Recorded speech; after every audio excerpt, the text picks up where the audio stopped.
저와 여러분들은 포스트 모더니즘 시대를 살아가고 있습니다.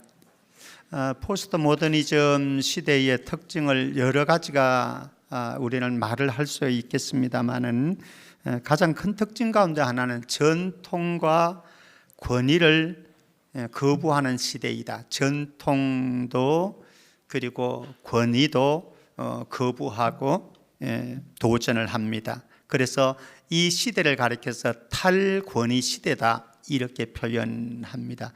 권위에서 벗어나는 거죠. 무시하는 거죠. 사실 우리가 알기는 어느 조직이든 어느 공동체든지 어느 관계든지 권위가 세워질 때에 그곳에 질서가 세워지고 질서가 세워질 때 그곳에 안녕이 있고 행복이 있다고 하는 사실을 우리는 너무나 잘 알고 있습니다. 만약에 권위가 무너지게 되어지면 질서가 깨어지고 질서가 깨어진 그 공동체와 조직은 아름다움이 행복이 깨어지게 되어집니다. 우리는 현 시대의 이 민족의 상황을 보면서 가슴 뼈저리게 느끼고 있는 것 아니겠습니까? 권위가 무너질 때에 어떤 현상이 오게 되어지는지, 질서가 깨어진 상황 속에서 국민들은 어떻게 되어지는지 너무나 잘 경험하고 있습니다. 오늘은 권위 세움, 우리의 권위에 대한 부분들을 한번 점검해 보려고 합니다.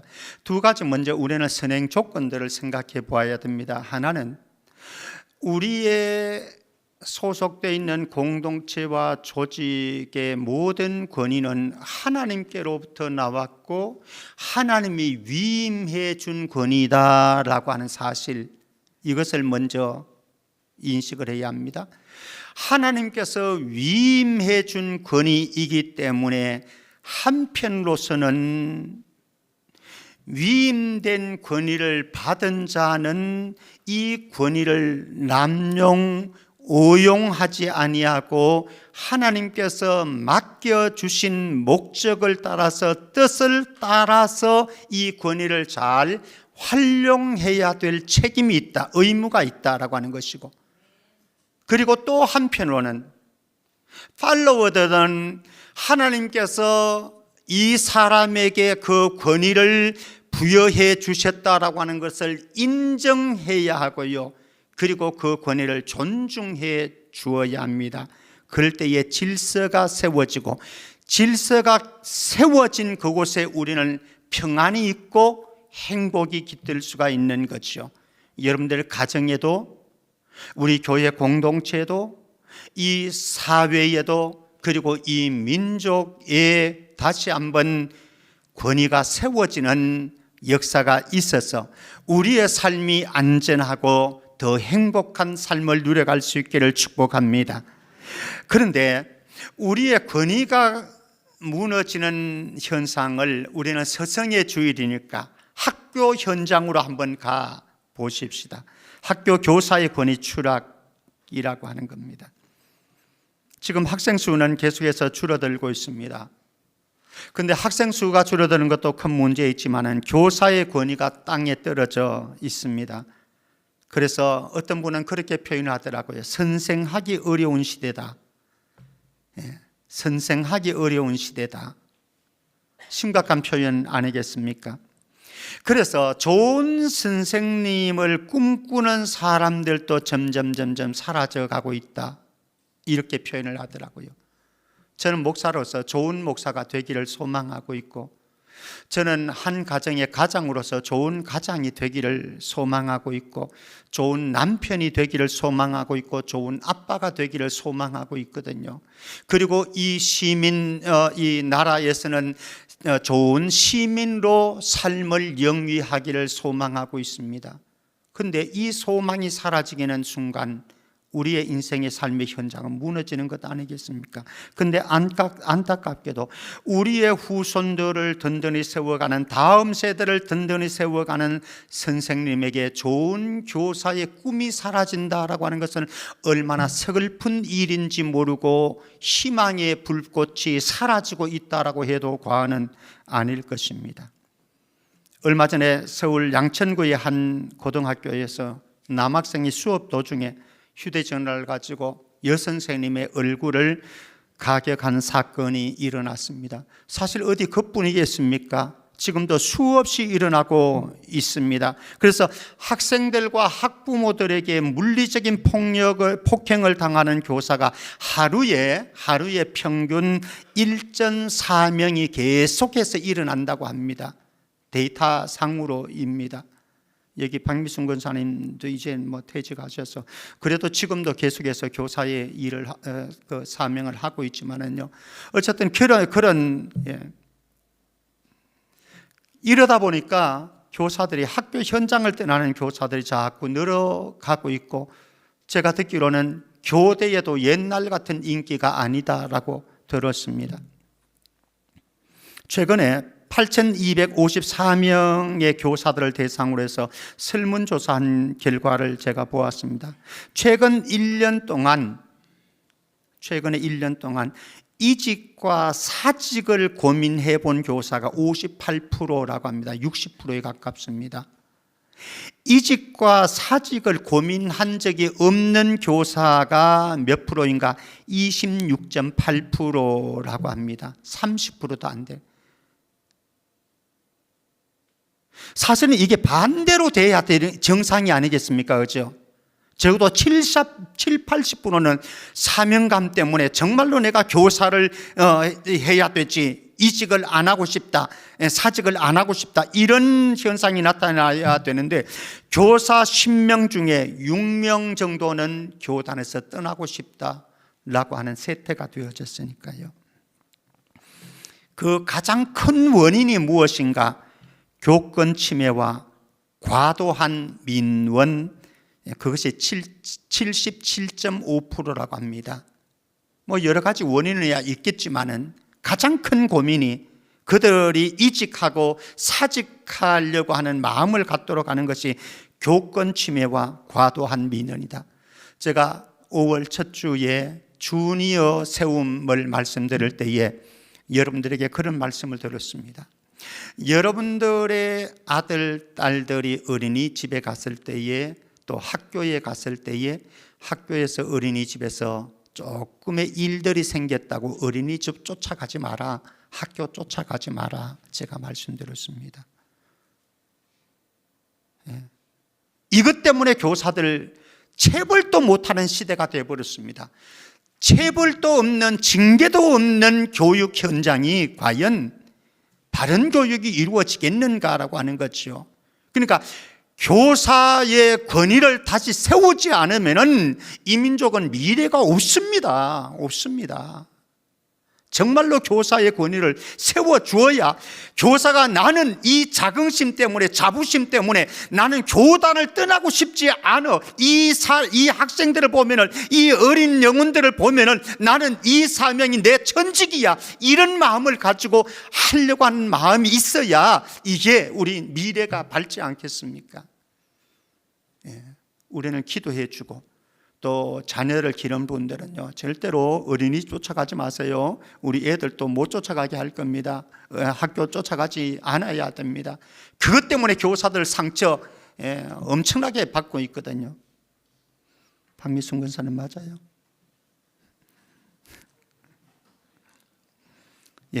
그러면 교회 학교 현실로 한번 가보겠습니다. 다 다를 수는 없지만은 교회 안의 사정도 크게 다르지는 않다. 한국 사회가 성장 세대가 급격히 감소하고 있습니다. 교회 학교도 급격히 감소하고 있습니다. 우리는 피부로 느끼기를, 우리 주일학교도 보면은 그렇습니다. 그런데 어떤 분은 그렇게 이야기를 합니다. 학생 수가 줄어드는 것보다 그것보다 더 중요한 부분이 있다. 주일학교 교사 구하기가 너무너무 어렵다라고 하는 겁니다. 교사가 있어야 가르치든지 말든지 하는 것 아니겠습니까? 교사가 지금 교사하려고 하지를 않는다고 하는 거예요. 우리 교역자 수급하는 것이요, 너무너무 어렵습니다. 우리 지금 중등부는 교역자를 전도사님을 이 수급을 못 해가지고 지금 허원 목사님이 청년회하고 중등부 겸직을 하고 있습니다. 교역자도 청빙하는 게 어렵고요, 교회 안에 교사들도 수급하는 것이 너무 어렵다라고 하는 거죠. 우리는 스승의 주의를 맞았습니다. 교사들을 격려하고 위로하고 세워줘야 될 일들인 거죠. 사실 우리 교역자들은 사례비를 받고 또 사역을 하잖아요. 그러나 교사들은 자기 직장에서 힘들게 일하고 가정 돌아보느라고 정말 분주하고 피곤한데, 그런데 또 교회에 와서 영혼들을 돌아봅니다. 사실 우리 이 가정에서 자녀들이지만은 이놈의 자식들을 그러려고 그래서 죄송한데, 이놈들이 말도 안 듣고, 그렇지 않습니까? 그런데 말 안 듣는 이들을 품고서 기도하면서 말씀으로 양육하려고 애쓰는 교사들이 얼마나 큰 수고가 많느냐라고 하는 거예요. 그러니까 교회에 3D 업종이 있다고 그러잖아요. 교회 안에 3D 업종 뭐죠? 주차관리, 교회 주방봉사, 그리고 교사. 더더구나 럭비공과 같은 중학생, 중딩들, 중등부 교사들, 정말로 쉽지 않은 이 사역들 우리 교사 선생님들 해 주셔서 너무 감사하죠. 이 자리에 교사들도 계신데요, 다 일어세울 수는 없지만은 죄송합니다. 예배 시간이지만은 우리 격려의 박수 한번 하십시다. 교사 선생님들 고맙습니다. 저는 사례나 받고 하지만은 여러분들 사례도 받지 아니하고 정말 영혼들 관리해 주셔서 대단히 감사하고요. 우리 바울의 오늘 본문 말씀에 바울의 사도적 권위 활용을 어떻게 하는지를 한번 보면서 우리 선생님들 한번 우리의 사명 다시 점검해 주었으면 좋겠습니다. 학교 강단에서는 교사직을 떠나겠다라고 하는 사람들이 10명 가운데 6명이지만은 우리 교회 안에서는 나는 주일학교 교사 사명 나는 내려놓겠다라고 하는 사람 한 명도 없기를 축복하면서 우리 바울의 사도적 권위 한번 보십시다. 데살로니가전서 2장 7절 8절 말씀 다시 제가 봅니다. 우리는 그리스도의 사도로서 마땅히 권위를 주장할 수 있으나 도리어 너희 가운데에서 유순한 자가 되어 유모가 자기 자녀를 기름과 같이 하였으니 우리가 이같이 너희를 사모하여 하나님의 복음뿐만 아니라 우리의 목숨까지도 너희에게 주기를 기뻐함은 너희가 우리의 사랑하는 자 됨이라. 여기 몇 가지 점검해 봅니다. 첫 번째는 이 데살로니가 교회는요, 바울이 개척한 교회입니다. 이 데살로니가 교회를 세울 때에 얼마나 핍박을 많이 도중에 도망가야 될 정도로 그렇게 어렵게 세운 교회입니다만은 이 교회에서도 바울의 사도직 권위를 흔드는 일들이 생겼습니다. 바울을 오해했습니다. 그리고 바울의 사도직을 거부하는, 부인하는 자들이 있었습니다. 탈권위 시대의 현상이 그때도 있었습니다. 자, 두 번째는 이 바울이 자신이 가지고 있는 이 사도직 권위의 출처를 그는 명확히 알았습니다.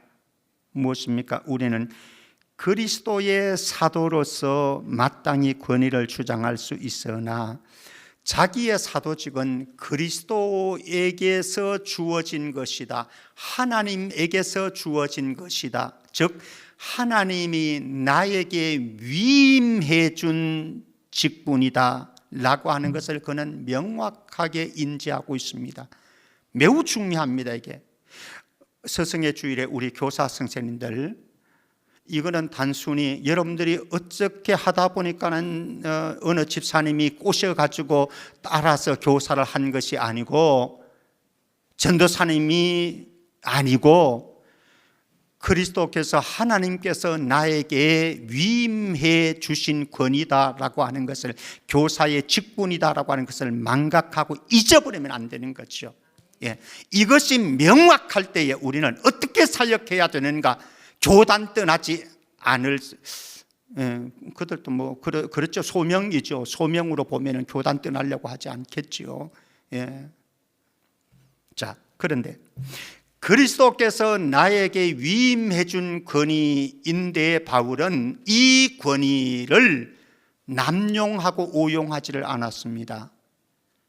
수많은 사람들이 주어진 권위가 있는데, 위임된 권위가 있는데, 이 위임된 권위를 남용하고 오용해서 얼마나 공동체를, 조직을 힘들게 하는지 모릅니다. 저도 그럴 수 있는 존재이기 때문에 늘 조심스럽습니다. 근데 바울은 절대로 오용하고 남용하지 않았다라고 표현합니다. 다시 한번 가보겠습니다. 7절 말씀, 우리는 그리스도의 사도로서 마땅히 권위를 주장할 수 있으나 도리어 너희 가운데서 유순한 자가 되어, 유모가, 여기 유모라고 하는 엄마입니다. 엄마가 자기 자녀를 기름과 같이 하였으니 우리가 이같이 너희를 사모하여 하나님의 복음뿐만 아니라 우리의 목숨까지도 너희에게 주기를 기뻐하면 너희가 우리의 사랑하는 자 됨이라. 아멘. 저도 여기에 있는 모든 교역자들도, 그리고 여기에 함께 예배드리는 모든 교사들도 우리의 마음에 가져야 될 것이 있습니다. 우리가 이같이 너희를 사모하여 하나님의 복음뿐만 아니라 우리의 목숨까지도 너희에게 주기를 기뻐함은, 사실 목숨 주는 것을 기뻐하는 사람이 어디 있겠습니까? 그런데 기뻐함은 너희가 우리의 사랑하는 자 됨이라. 너희가 우리의 사랑하는 자 됨이라. 그래서 유순하게, 정말로 엄마의 심정으로, 아버지의 심정으로 우리에게 맡겨준 한 영혼 한 영혼을 말씀으로 양육하고 훈육하는 우리 모든 교사들, 선생님들, 교역자들 되어지기를 주의 이름으로 축복합니다. 스승의 주일입니다. 우리 성도님들, 또 자녀를 둔 부모님들, 할아버지 할머님들, 우리 교회 학교 교역자들, 그리고 교사들, 저에게는 안 해도 됩니다. 저는 많은 사랑받고 여러분들 대우를 받으니까요. 그러나 우리 부교역자들, 그리고 선생님들, 1년에 한 번입니다. 여러분들이 해주는 것도 정말로 그들을 위로해 주시고요. 찬양대는, 목사님 우리 찬양대는 그 1년에 한 번도 없는데요. 아이고 죄송합니다. 죄송한데, 예. 그럼에도 불구하고 참 교사들 너무 수고하잖아요. 학교 교사하고는 또 차원이 달라요. 학교 교사는 월급 타는 사람들이고, 저희 교역자들도 사례 타는 사람들이고, 우리 교사들은 그렇지 않아요. 정말로 우리 집안에서 아이들 키운다고 하는 것이 얼마나 어렵습니까? 우리 다 혼쭐 나봤잖아요. 근데 그 영혼들, 내 자식도 아니고 그 영혼들, 너희가 우리의 사랑하는 자됨이라, 이런 심정으로 애쓰고 있는 우리 모든 교사들, 선물이라도 하나 해주시고요, 응원의 말씀도 한마디 해주시면 그들이 힘을 얻어서 정말 우리 교회 교사들은 나 내년에는 그만둘 거야, 이런 일이 한 번도 없기를 주의 이름으로 축복합니다. 자, 하나님이 위임하신 다양한 권위의 세계로 한번 가보겠습니다. 어떤 분이 권위를 이렇게 정의를 했어요. 힘 없는 사람에게 힘을 주기 위해서 부여된 힘이 바로 권위이다. 힘 없는 사람에게 힘을 주기 위해서 부여된 힘, 그게 권위다, 이렇게 표현을 했습니다. 이것을 저는 성경으로 한번 표현해 보겠습니다. 고린도후서 10장 8절입니다. 고린도후서 10장 8절 같이 읽어봅니다. 시작. 주께서 주신 권세는 너희를 무려 떨이려고 하신 것이 아니요 세우려고 하신 것이니 내가 이에 대하여 지나치게 자랑하여도 부끄럽지 아니하리라. 주께서 주신 권위, 위임받은 권위입니다. 주님이 이 권위를 왜 주셨는가? 이제 조금 더 보겠지만은 하나님께서 여러분들에게 가정에서 가장의 권위를 주셨고, 남편의 권위를 주셨고, 아내의 권위를 주셨고, 부모의 권위를 주셨고, 교회 안에 목사의 권위를 주셨고, 교사의 권위를 주셨고, 그리고 교회 안에 중직자의 권위를 주셨고, 그리고 어른의 권위를 주셨는데, 그 권위를 우리가 어떻게 사용하느냐? 무너뜨리려고 하는 것이 아니고 세우려고 우리에게 이 권위를 주셨다라고 하는 사실 잊지 말고, 저와 여러분들이 어떤 조직에 있든지 무너뜨리는 자가 아니라 세우는 자가 될 수 있기를 주의 이름으로 축복합니다. 자, 그런데 이 권위의 문제를 이야기할 때 먼저 우리는 전제가 되어져야 되는 것이 있습니다. 이 권위의 출처가 어디인가라고 하는 겁니다. 권위의 출처를 우리는 두 가지로 한번 보겠습니다. 하나는 하나님의 우주적인 권위입니다. 우리 신명기 4장 39절 40절입니다. 같이 읽어주시겠습니다. 시작.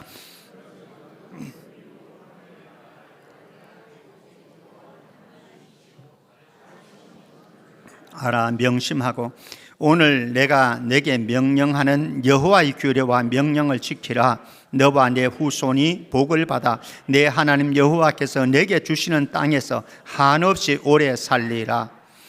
하늘과 땅에 오직 여호와는, 신은, 참된 신은 한 분밖에 없다. 여호와밖에 없다. 하나님이 온 우주의 통치자이십니다. 그리고 그분이 온 우주를 창조하신 분이십니다.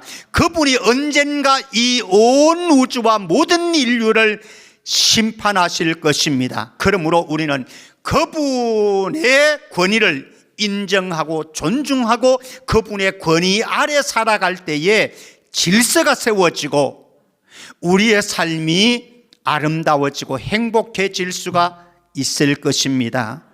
하나님의 권위, 여러분들의 삶 속에서 잃어버렸다고 한다면 회복시켜 줄 수 있기를 주의 이름으로 축복합니다. 두 번째, 예수 그리스도의 권위가 있습니다. 골로새서 2장 10절 말씀, 골로새서 2장 10절 같이 읽습니다. 시작. 너희도 그 안에서 충만하여졌으니 그는 모든 통치자와 권세의 머리시라. 모든 이 세상의 통치자들이 있습니다. 권세가 있습니다. 그들의 머리가 되어서 그들을 통치하시는 분, 권위의 근본이 있습니다. 예수 그리스도이시다 말씀합니다. 한 구절 더, 에베소서 1장 22절 말씀입니다. 에베소서 1장 22절 같이요. 시작.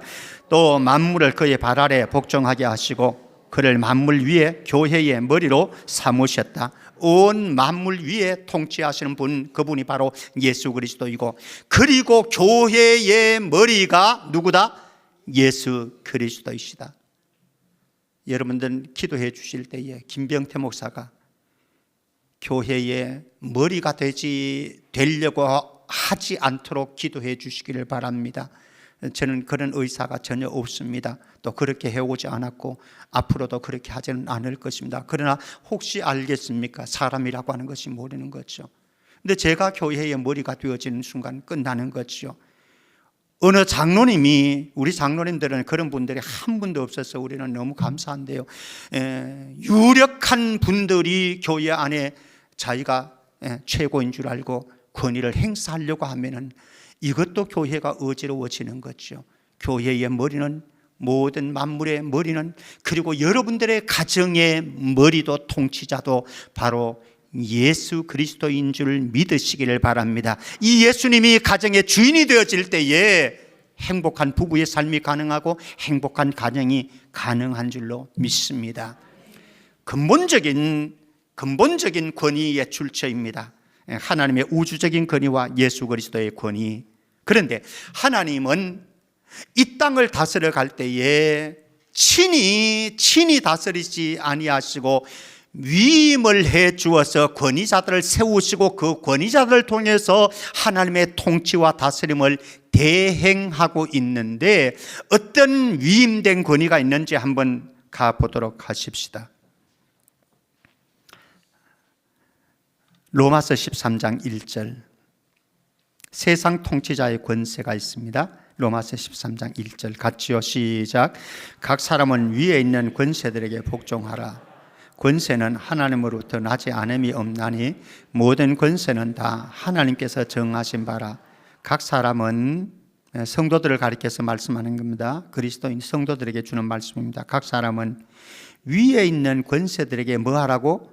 복종하라. 위에 있는 권세가 누구입니까? 하나님 아니고 죄송합니다. 이 세상의 통치자들입니다. 대통령입니다. 국회의원들입니다.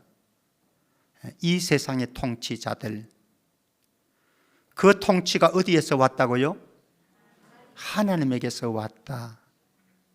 이 사실 앞에서 우리는 지금 우리 현 시국을 보면서 통탄할 현실 속에 우리는 자성을 해야 합니다. 회개를 해야 합니다. 하나는 위임을 받은 통치자들이 이 위임된 통치를 오용, 남용했을 때에 어떤 결과가 나오는가? 탄핵 정국이 도출되어진 것이 이 부분인 거예요. 위임된 권위를 오용, 남용함으로 이 민족이 탄핵 정국이 왔고 질서가 깨어졌고 법이 깨어졌고 그 속에 우리 국민들은 탄식하고 있습니다. 위임받은 통치자들의 잘못입니다. 그리고 한편으로는 그럼에도 불구하고 각 사람은 위에 있는 권세들에게 복종하라라고 하는데 우리나라는 지금 위에 세워진 통치자들의 권세를 인정하지를 않습니다. 존중하지를 않습니다. 제가 어렸을 때는 대통령은 뭐라고 그랬어요? 대통령 각하라고 그랬어요. 그게 옳은지 안 옳은지는 모르겠어요. 그러나 적어도 그들의 권위를 인정할 때에 적어도 조직은 질서가 세워질 수밖에 없고 질서가 세워질 때에 그 구성원들이 안정된 행복한 삶을 누릴 수 있다라고 하는 것은 우리가 부인할 수 없는 사실입니다. 그래서 우리는 이 민족을 위해서 기도할 때 두 가지를 생각하면서 기도해 줘야 합니다. 하나님, 위임된 권위자들이 정말로 자기 자신의 권위가 하나님에게서, 예수님에게서 위임되어진 권위인 것을 인정하고 그것을 오용 남용하지 않는 민족이 되어질 수 있도록, 통치자들이 되어질 수 있도록 우리는 그들을 위해서 기도해야 되고, 또 하나는 우리가 그들이 좀 부족할 수 있죠. 우리 그 다음으로 가서 제가 좀 설명 추가하죠. 두 번째, 조직에서의 권위입니다. 조직에서의 권위. 베드로전서 2장 18절 우리 같이 읽습니다. 시작. 사환들아, 범사에 두려워함으로 주인들에게 순종하되 선하고 관영한 자들에게만 아니라 또한 까다로운 자들에게도 그리하라.